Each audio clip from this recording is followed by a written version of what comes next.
Welcome to the Rim Break Rodeo. We hope this video helps. You start by confirming the basics so mirroring can begin. Make sure both devices are on the same Wi-Fi network and the same band, because different bands often block discovery. Enable device discovery and Bluetooth on the source, and accept any permission prompts on the target.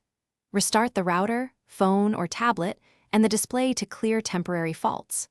Once done, you'll create a fresh network handshake that prevents many common failures and lets the next steps find each device quickly. Next, open the mirroring or casting menu on your source device and select the target display by its name, not its IP. Names reduce confusion. Make sure the display is in mirror or receiver mode, then match resolution and refresh rate, because mismatches cause black screens or lag.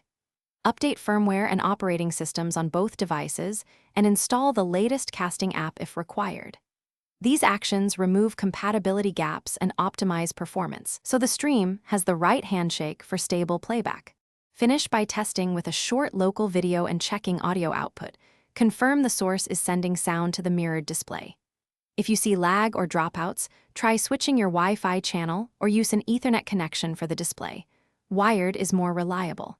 Also, disable VPNs, proxies, or mobile tethering which block discovery.